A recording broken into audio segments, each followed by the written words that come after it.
26 tonna altın öndürüldü dediniz. Ошонун кумтор канча баары налогун төктү, баягы 12+1 дегенге, и башка компаниялар 8 тоннадан канча налог казнага төктү? Урматтуу Мурат Илгамович, салык боюнча айта кетсем, кумтордон 7,5 миллиард түштү өткөн жылы. Ал эми кумтордон башка алтын тапкан компаниялардан 823 миллион салык түштү. Мына урматтуу депутаттар, 18 тоннадан 7,5 миллиард түшүп атат, 8 тоннадан 823 миллион түшүп атат. Налоговый служба барбы? Не себептен? Значит, кумтор бизде аябай выгодный компания экен да, туура? 18 тоннадан 7,5 миллиард берип атса, а 8 тоннадан болгону 823 миллион түшүп атат. Бул бир гана түрү боюнча, бул налог на доходы золотодобывающих предприятий. Кумтордун өзүнүн налог на валовый доход бар да, ошондон 7,5 миллион түштү. А жана 823 миллион деген именно бир эле салык түрүнөн да. А негизи горнодобывающий отраслдан 13 миллиард түшкөн 2019 Сиз аны эметпей туруңуз, горнодобывающий. Мен только алтынды сурап атам. Сиз бурбаңыз стрелканы башка жакка. Эмне үчүн 8 тоннадан 800 миллион түшүп атат, а 18 тоннадан 7,5 миллиард түшүп атат? Бул эмне? Өкмөттүн саясатыбы? Өзүңөр айтып атасыңар. Недира бул элдин байлыгы деп атасыңар. Эмне үчүн элге иштебей деп атам? Эмне үчүн ушул жерде элдин эмеси чыкпай жатат?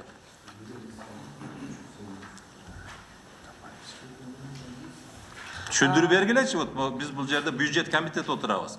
Эмне үчүн 8 тоннадан 800 миллион түшөт, а 18 тоннадан 7,5 миллиард түшөт? Уруксат берсеңиз, биз азыр кен казылуу ачыктык демилгесинин эмесинде азыр анализ жасап атабыз. Азыр жанагы токен алтын казкан компаниялардын жана ири компаниялардан 11 миллиард 200 миллион сом түштү. Бул налоговая служба айткан, бул бир эле салык боюнча, так 11,2 миллиарда поступило от золотодобывающих предприятий. Урматтуу Эмил Токтакунович, урматтуу депутаттар, мен канаттанган жокмун. Булар бизге расклад берсин. Кийинки эмеге биз азыр буну колдо бербейли, кийинки башкага мына 7,5 тонна кумторду кыясына 12+1 төлөйт, туурабы? Эмне үчүн башка компаниялар 8 тонна алтын өндүрөт дагы Кыргызстандын казынасына 850 миллион берет. Бизге ошону раскладты бергиле. Полностью. Биз азыр мен сунуштаймын, бул мыйзамды колдобой токтотуп туралы. Экинчи, мына скандальный Вертекс. 5-чи сазыкта дагы ушул Вертекстин алдында жогорку кеңеште комиссия түзүлгөн. Комиссиянын мүчөлөрү кээ бирлери азырга чейин айтып жүрөт, биз барганыбызда эле бардыгыбызга бизге взятка предложение кылган деп айтып жүрөт, азыр алар депутат эмес.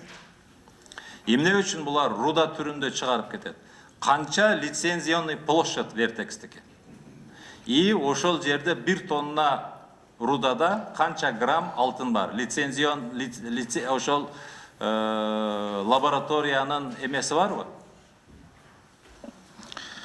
Вертекс, туура айтасыз, Вертекс руда түрүндө чыгарып атышат.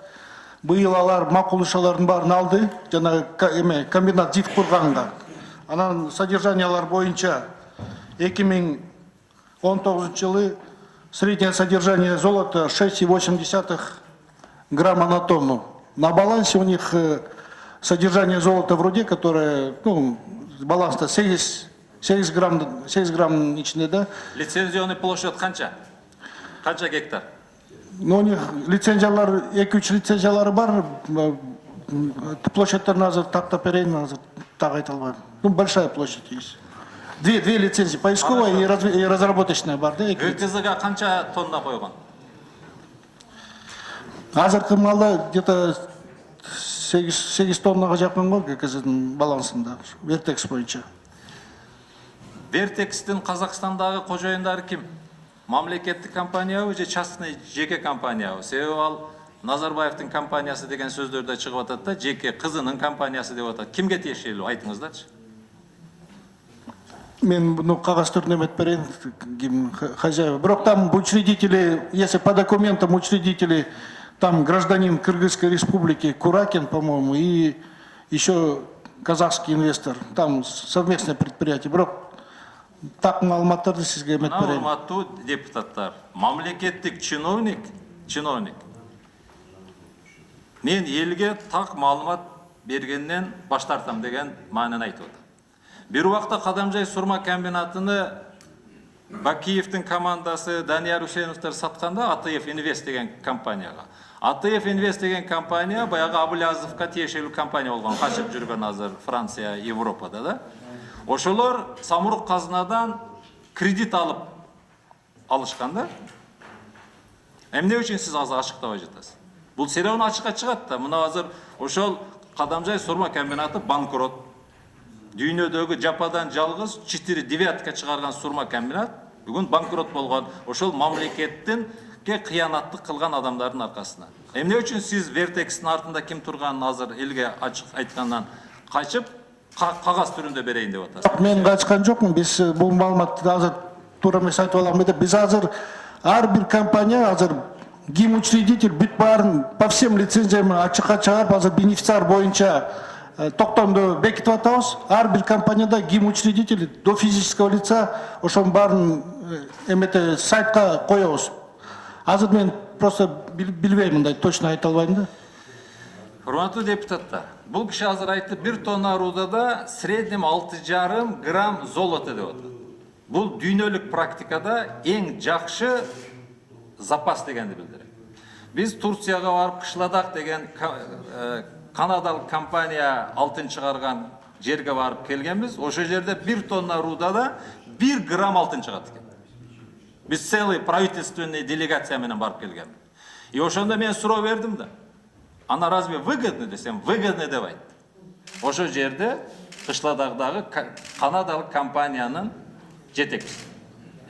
А бул жерде ошончо расход жасап руданы Казакстанга алып чыгып кетип аткандан кийин бул ошо жерде 6,5 граммдан дагы көп болуш керек деген мен сөздү айткым келип атат да. Силер ошону контроль кылбай жатасыңар. Вертекс уже иштегениге канча жыл болду? Ошончо жылдан бери кыргыз элинин байлыгын урдап чыгып кетип атат. Бизге пайдасын тийгизбей. Эмне үчүн ошончо жылдан бери силер мыйзам ченемдүү ошолорду заставить эткенге барбай жатасыңар? Значит, ГКПНдин өзүнүн шкурный кызыкчылыгы бар деп айтсам болобу, болбойбу? Эмне үчүн силер элдин кызыкчылыгына 30 жылдан бери иштебейсиңер? Бирок болбойт, эмне үчүн дегенде алар эми азыр уруксатты быйыл эле араң алышты, и то дагы аягына чейин да жердин эмесин жакшы чече албай атышат. Бир жагынан өзүбүздүн дагы мындай жергиликтүү эл экологиялык коркунучтан земельный отводдорун ала албай да эметип атышат. Экинчи жагынан, в принципе, извлечение очень высокое там Балхашта руданын эмеси. Андан тышкары булар алтын менен чогуу жана кварц технологиясы барат экен, ошол металлургический заводко. Ошону да өткөрүп атышат. Анан салыктарын ошо көбөйтүп атабыз, ошол эмет үчүн. Бирок быйыл алар жумуштарын салышат. Биз эч кандай кызыкчылыгыбыз жок буякта. Кептин бардыгы ошол 1 тонна рудадагы алтындын 6,5 грамм деп атканыңыз мына ушулду болуп атат. Түшүнүп атасызбы? Это жильное месторождение. 2014 жылы Темир Аргенбаевич министр экономика болуп турган убакта, ошол убакта бизде комитетте биз 5-созывда караганбыз. Ошол за вывоз концентрата руды ежегодное увеличение деген налог тап келгенде эмнегедир өкмөт колдобой койгон. Эмне үчүн ошону мына азыр 6 жыл өтүп атат. Дагы эле регулировка жасай албай жатасыңар. Ошон үчүн мен дагы бир суроо берейин. Жаңы кодексте мынабы алтынга кирген местный налогто 2% деген налог бар да, билесиңер да? Ошол жаңы кодексте бардык недарага кирип калды. Туурабы? Кээ бир депутаттар, недарасы бар депутаттар бар да биздин арабыздачы. Ошолор көтөрүп чыкканда буну премьер-министр Абылгазиевге айтып, сиз бул ката болуп кирип калыптыр, буну чыгарып салгыла деп. Силер ошону чыгарып салдыңарбы же чыгара элексиңер? Жаңы кодекс боюнча карьердеги баягы шагалдан тартып алтынга чейин кирип калган да. Жок, анда налоговый службага суроо. Бул значит кодекс кабыл алынды, ишке кирилди. Быйыл ошол 2% канча налог түштү? Так, Барбы налог службасы? Бар. 2019 жылы 2% отчисления на развитие и содержание инфраструктуры местного значения 708 миллион түштү. Жок. Мурда 2% местный налог ошол жерде алтынга түшүп калган. Мисалы үчүн азыр Чаткалда ошол алтын иштеткен компаниялардан где-то 50 миллион сом 2 жылдан бери освоить эте албай отурушаттар да. Почему? Потому что не в состоянии освоить.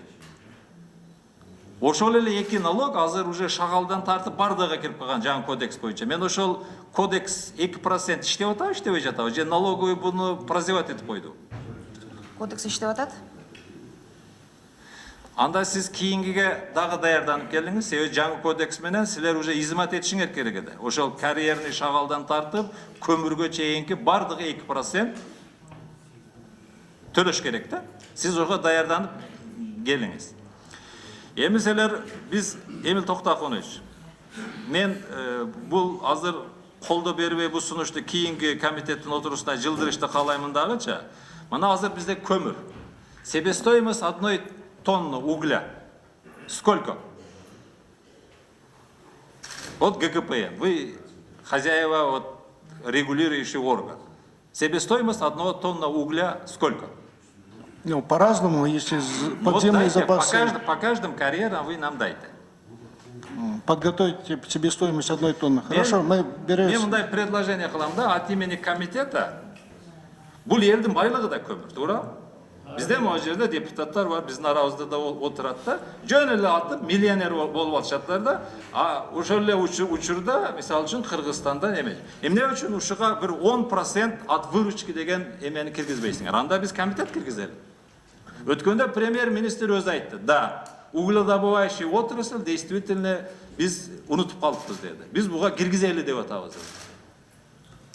Силердин оюңарды айткылачы. Себестоимостьты биз билсек, биз ошого жараша от выручки 5% или 10% көмүргө биз киргизип берели. Эмне үчүн элге түшпеш керек ушул? Ну, себестоимость, как я сказал, на каждом месторождении разная, поэтому от выручки эмегерген это не рыночный механизм. Мы лучше бы предложили налог на прибыль, может быть. Где хорошие месторождения, чтобы больше платили, где бедные месторождения, чтобы они меньше платили. А так, от выручки бергенде туура эмес болуп Мен калат. сунуш кыламын.